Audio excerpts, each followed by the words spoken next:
জি, আমরা হচ্ছে 19 ব্যাচ দীর্ঘদিন সময় ধরে হচ্ছে ক্লাস পরীক্ষা হচ্ছে না। গত 3 মাস ধরে হচ্ছে ক্যাম্পাস বন্ধ হয়ে আছে। 1000-এর উপর স্টুডেন্ট আছে, তাদের ফ্যামিলি আছে, তারা হচ্ছে আমাদের উপরে ডিপেন্ডেন্ট। আমরা কবে আয় করব সেই জন্য হচ্ছে আমরা সবাই এখানে আসছি স্যারদের সাথে এই অবস্থান কর্মসূচিতে একসাথে হচ্ছে একত্রতা ঘোষণা করার জন্য। সব ডিপার্টমেন্টের সিআরবিপিরা একসাথে বসে এই ডিসিশন নিয়েছে যে আমরা স্যারদের সাথে একত্রতা ঘোষণা করতেছি। আমরাও অবশ্যই চাই 18 ফেব্রুয়ারি যে ঘটনা ঘটেছে এর বিচার হোক। আমরা অবশ্যই চাই শিক্ষক লাঞ্ছনার যে ঘটনা ঘটেছে সেটার বিচার অবশ্যই হওয়া লাগবে। তারা আমাদের শিক্ষক, তারা আমাদের সম্মানিত ব্যক্তিবর্গ।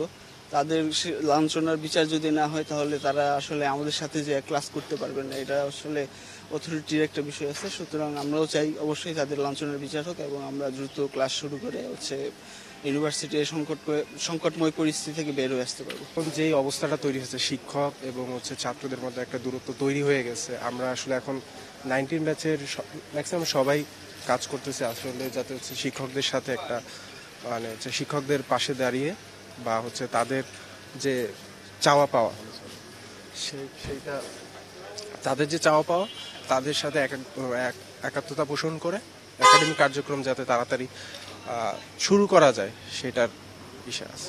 নগদ পেমেন্টে 500 টাকা পর্যন্ত ক্যাশব্যাক আর লেনদেনে প্রতিদিন ডিপ ফ্রিজ এবং ঘন্টায় ঘন্টায় এসি টিভি সহ দারুণ সব গিফট। মেইনলি শিক্ষকদের সাথে আমরা সংহতি প্রকাশ করছি যে তারা যেটা চাচ্ছে যে দ্রুত একাডেমিক কার্যক্রম যে শুরু হওয়ার জন্য সেটা আমরাও চাচ্ছি এবং যারা নির্দোষ তাদেরকে ছেড়ে দিয়ে যারা প্রকৃত দোষী তাদেরকে আসলে যেন শাস্তির আওতায় আনা হয়।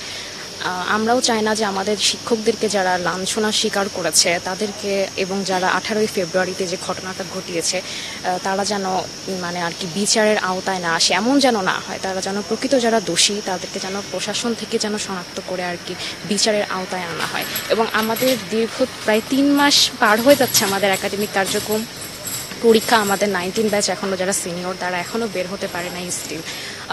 এটা আসলে আমাদের সবার জন্য একটা মেন্টাল প্রেশার যে আমাদের এভাবে একাডেমিক কার্যক্রম বন্ধ হয়ে আছে এবং টিচাররাও এটা নিয়ে আসলে আমাদের মনে হয় যে তারাও আসলে ডিস্টার্ব জিনিসটা নিয়ে তারাও চাচ্ছে খুব দ্রুত একাডেমিক কার্যক্রমে ফিরতে। আপনারা জানেন যে নতুন ভাইস চ্যান্সেলর দায়িত্ব নেওয়ার পর থেকে এটা 3য় সপ্তাহ চলছে। আমরা উনি যোগদানের পরে 7 কার্যদিবস সময় দিয়েছিলাম বিশ্ববিদ্যালয়ে স্বাভাবিক কার্যক্রম চালনা করে শিক্ষার সুষ্ঠু পরিবেশ ফিরিয়ে আনা এবং একাডেমিক কার্যক্রম শুরু করার জন্য। 7 কার্যদিবস অতিবাহিত হওয়ার পরে কোনো উল্লেখযোগ্য অগ্রগতি না হওয়ায় আমাদের পরবর্তীতে 24 ঘন্টার ডেডলাইন দেওয়া ছিল যে আপনি এর মধ্যে ব্যবস্থা না নিলে আমরা অবস্থান কর্মসূচি পালন করব। সেই হিসেবে গতকাল ছিল আমাদের প্রথম অবস্থান কর্মসূচি, আজকে 2য় দিনের মতো।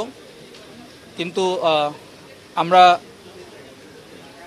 আশাহত যে গতকাল এসে ওনাকে আমরা অফিসে পাইনি।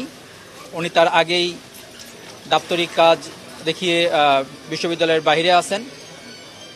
এই যে এমত অবস্থায় যে 2 সপ্তাহ আজকে 3য় সপ্তাহ হতে যাচ্ছে আমরা একাডেমিক কার্যক্রম শুরু করতে পারছি না, ওনার শুধু সিদ্ধান্তের কারণে, সিদ্ধান্তহীনতার কারণে।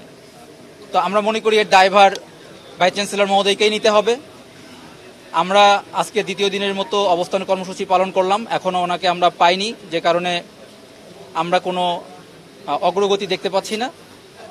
আমরা আজকে সিদ্ধান্ত নিয়েছি আগামী 24 ঘন্টার মধ্যে, আগামীকাল দুপুর 1টার মধ্যে উনি বিশ্ববিদ্যালয়ের স্বাভাবিক কার্যক্রম সম্পন্ন করবেন এবং শিক্ষার সুষ্ঠু পরিবেশ নিশ্চিত করবেন যাতে আমরা দ্রুত ক্লাসে ফিরে যেতে পারি।